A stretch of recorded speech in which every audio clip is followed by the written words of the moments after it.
Hi, my name is Adeolu-Akinyemi, and this is my ID. This is my Markets and Economies presentation. I'll be addressing the first question in the presentation, and that's one that talks about following Brexit in 2021 and beyond.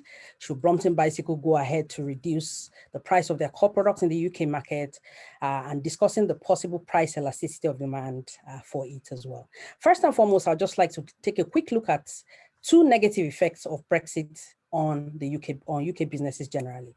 First and foremost, for manufacturing companies, there was a surge, or there has been a surge in overall production costs, majorly because of reduced investments and the recession, and then manpower issues. Okay, people leaving the UK and then shortage of skilled workers. Okay, that has caused an increase in the overall costs incurred by manufacturing companies. And Brompton Bicycle is a manufacturing company, so it directly affects Brompton Bicycles.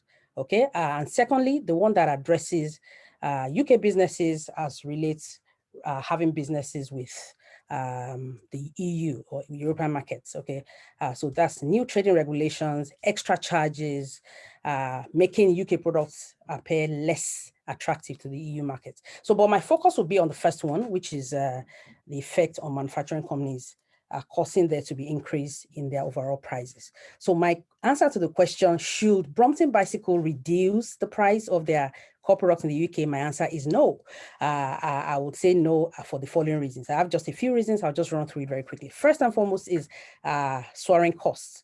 Okay, inflation as a result of Brexit, causing there to be increases in their overall cost of doing business. Okay, so if it's costing a lot more to do what they were doing before, it only makes sense for them to ensure that they can get as much revenue as they can, so that they can have some margins to work with from their business. Okay, so there's rising total costs, and so reducing the price would even reduce the margins further that they would be able to get into their business. So because of soaring costs, it's not in the interest of Brompton Bicycle to reduce the price of their product. Secondly, is product brand equity. Okay, Brompton is more than a bicycle, it's a luxury brand. And when you're talking about a brand that has a strong brand message, a strong brand equity, innovative engineering and design, loyal customers or cult-like following, all of those things, according to the case study, was expressed about Brompton. So we know that it's much more than just a good bicycle, well made. That the iconic image of London is what has also characterized Brompton. So it's a luxury brand. So, and also from research that I did, a few luxury brands, the backlash from reducing their products was very bad for their perceived value, and they actually lost demand in their products. So for the purpose of their brand equity and all of that, it doesn't pay Brompton Bicycle to reduce their brand, being a luxury brand. Thirdly is the volatility of the pound versus the euro or the dollar. Okay, when Brexit was first of all mounted in 2016, when the idea of Brexit came on board, the pound actually crashed. And then when the final announcement was made in 2021, and UK was severed from the EU countries, there was actually a further plunge in the dollar.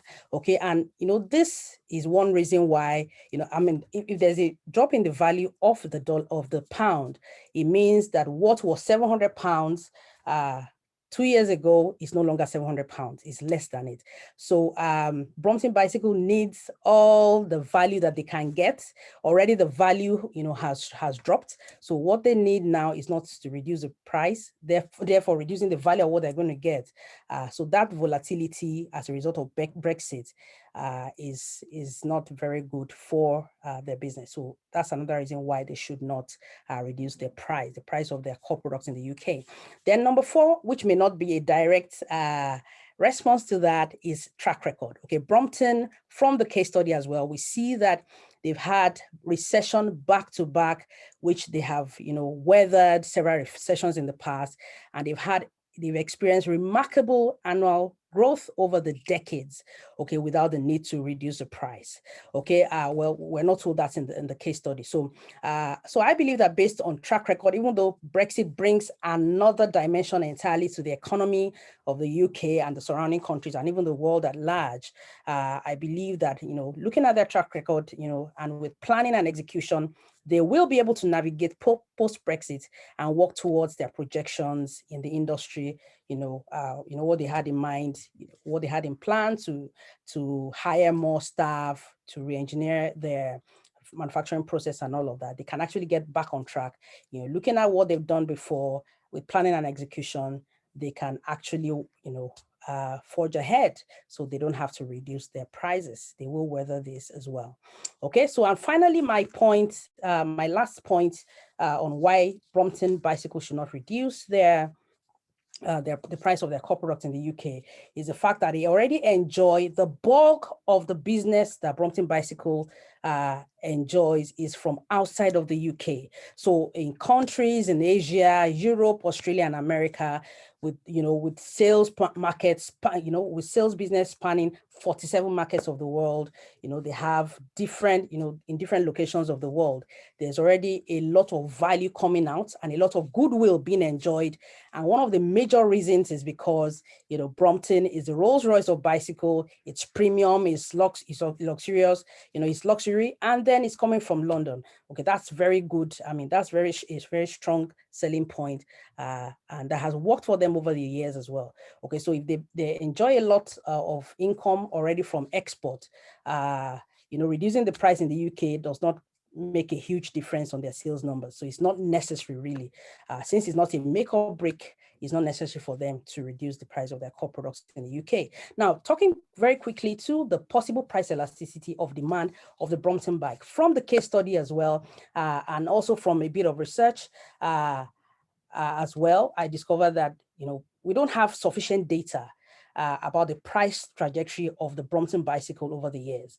Okay, we're not told, okay, maybe they increased their prices and, if that was responsible for increase in demand. Okay, so we may not be able to say categorically that the growth in demand of the Brompton bike over the years and over the decades is in response to or in spite of a change in price. We may not be able to categorically say that, but we can say, that the possible price elasticity of demand of a Brompton bike is greater than 1. Why? Because it is a luxury or superior product in its category. Okay, for luxury products in their category, the price elasticity of demand is greater than 1. Also, secondly, price elasticity of demand is elastic also because the demand for the product has grown over time. Okay, demand has not stayed on the same spot, so it's not inelastic, but it is elastic because demand has grown over time. Okay, and thirdly and finally, the Brompton bike is a luxury good as it's purchased by people who see the price as justifiable. There are cheaper substitutes anyways, but people who buy it and people who buy into the brand who are fiercely loyal to it, there's a cult-like following for it. So, it keeps growing and growing and growing in demand. Okay, so that for me, shows possibilities even in the years to come. Okay, we see that the overall globally, the market for bicycle is really on the increase. So these are my references in the quickly. These are my references, and that will be all for me. Thank you very much for having me.